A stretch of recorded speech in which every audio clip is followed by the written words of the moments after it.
People, deluded, I'm back again. Finally got a place to sit down for once, and I must admit it's feeling different, and I can get used to sitting down and doing it. Obviously, I'm you guys' favourite YouTuber, looking like a bit of a weirdo, talking to myself in Soho Square for you guys again. But I made a couple of videos today. I think I've touched on Dani Ceballos already, but I didn't mention a couple of things. Actually, quotes have come out in relation to his future, both his immediate future, and I wouldn't say a foregone conclusion in regards to his long-term future, but he's more or less offered his opinions on what he hopes the future would hold in terms of Madrid next season. Now, before I begin, there's actually some rumours that he's dealing with an injury issue. I'm not going to speculate on things I don't know. I hope he's fit and able to play after the international break when the Premier League resumes, but I've seen that he's picked up, I don't even know the knock, I saw groin, I saw hamstring, I don't know, people. I just hope it's nothing too serious. I just hope it's one of them, probably feels sore the next couple of days, but he's ready to go. Obviously, it's an important season for Ceballos. He wants to be in the Spanish full international side. He had a good under-21s tournament. He's playing, when he has played, last international break, I'm sure he played for Spain. He played quite well. It's a big summer in that, in an ideal world, the best season that he can have for club and country come, let's say, July 2020, when everything's probably done, or August, is that he's had a good season here, in that he's helped Arsenal get to the Europa League final and qualify for the Champions League via a top 4 finish, playing a main role in that, kind of showing Madrid's hierarchy, yo, this guy's got a future, we need him to be an integral part of Madrid for the next couple of years, because he's won Champions League there. Madrid have won Champions League the last couple of years.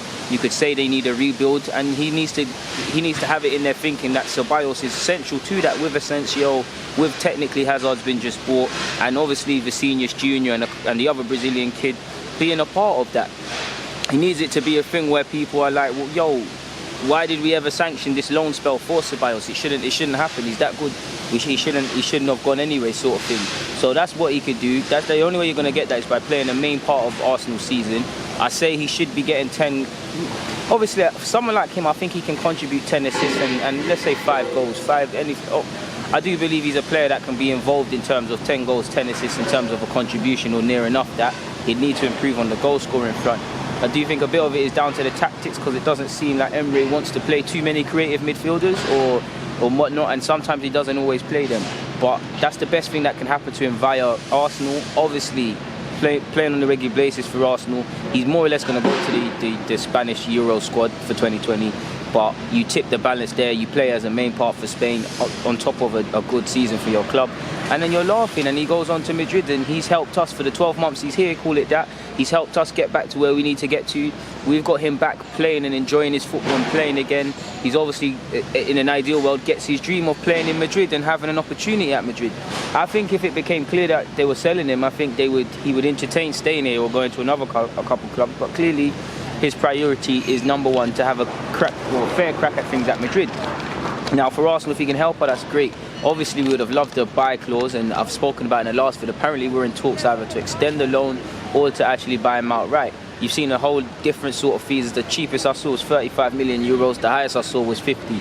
Again, I think if they sold him for 40 euros, for 35, 40 euros, call it that, it'd be a steal, but they'd be selling him short. He's 23 years of age. He's only going to get better, even if he doesn't improve significantly. There's a substantial resale value there.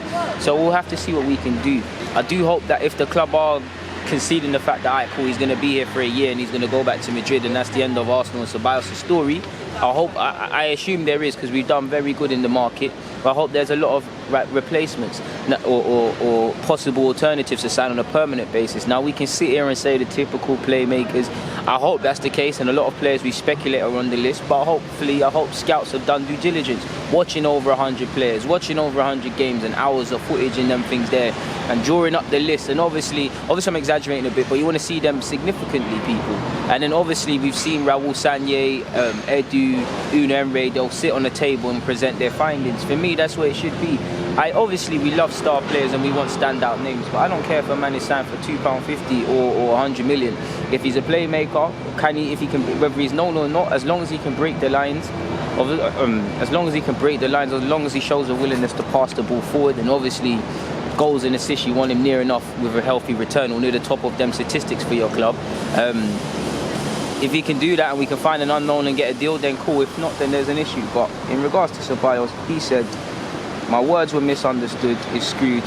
You don't enjoy. When I don't play, I don't enjoy. These 2 years, I've learned a lot from Real Madrid, but now I'm enjoying it.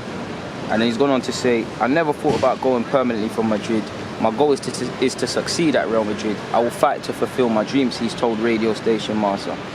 He's also said, with Unai Emery's confidence, I may have many chances to be in the Euro squad this year. I know it was an important year. The coach has doubts, and he who doesn't play doesn't go to Euro 2020. So it was a good time to go on loan. So it made more sense. Hey, man, all these pigeons ganging up on guys. But like you've seen people. So yeah, he took the chance. I mean, he could have stayed on the bench at Madrid and ran the risk of potentially not going, but he wants to play consistently, stay in people's minds. So it was a brave decision from him, and hopefully he can achieve his goals, whatever they are this season, and hopefully we can achieve ours.